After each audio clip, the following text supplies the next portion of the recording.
High in the Himalayas, nestled among ice-covered cliffs and yak trails, there was a small Tibetan village named Ladrang. It was a quiet place where the rhythm of life was slow and people rose with the sun. Prayer flags fluttered in the wind, and the sound of spinning prayer wheels mixed with the calls of mountain birds. In this village lived a young boy named Tenzin. He was curious, sharp-eyed, and restless. While others accepted life as it came, Tenzin wanted to understand the world beyond the snow. He often skipped chores to listen to traveling monks or question the elder herders about life. One day, an old monk named Norbu came through the village. He had a shaved head, a face full of deep lines, and eyes that had seen more than one lifetime. He told stories in the evenings, tales of great sages, magical valleys, and the secrets hidden in the mountains. Tenzin was captivated. After Norbu's final talk, he ran up to the monk. "Master Norbu," he said, "I want to learn everything. How can I become wise like you?" The monk looked at him for a long moment. "Then meet me at sunrise at the foot of Mount Choktrul. Bring nothing." Before dawn, Tenzin sneaked away, wrapped in a yak wool shawl. Mount Choktrul loomed ahead, a sacred mountain said to whisper the truth to those who truly listened. Norbu was waiting. Without a word, he began to walk. Tenzin followed. They climbed for hours. The air thinned. The wind bit harder. Tenzin's feet ached. When they stopped to rest, he asked, "What are we doing, master?" "Climbing," a monk replied. "To listen." "To what?" "The mountain." Tenzin frowned. Rocks didn't speak, but he kept walking. By dusk, they reached a small cave. Norbu lit a lamp and sat in meditation. "We stay here for 3 days. We listen. No talking. No questions." Tenzin tried to meditate, but struggled. His mind wandered to home, food, warmth. But by the second day, something changed. The silence wasn't empty. It was full. Winds sang through the cliffs. Icicles cracked.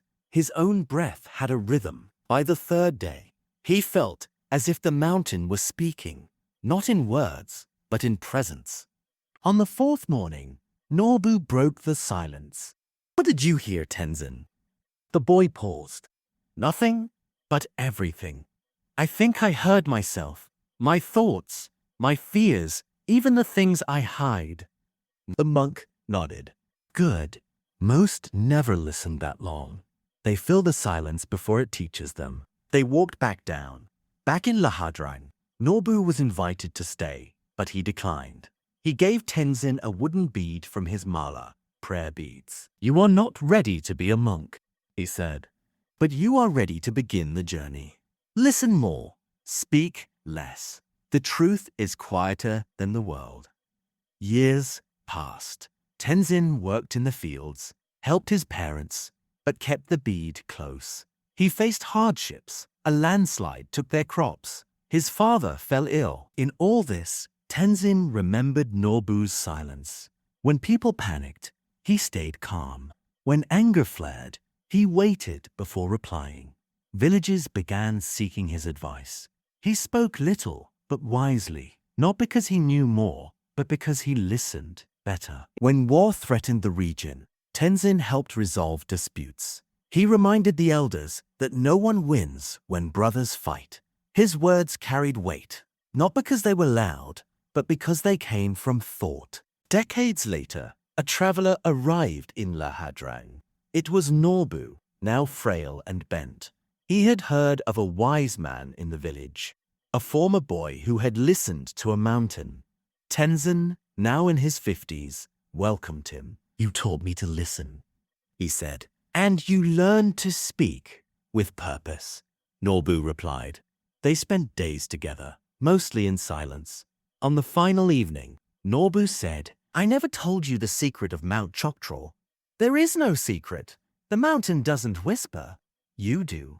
You whisper truths to yourself when the noise stops." Tenzin smiled. "And most never hear them. But you did. The whisper lives on."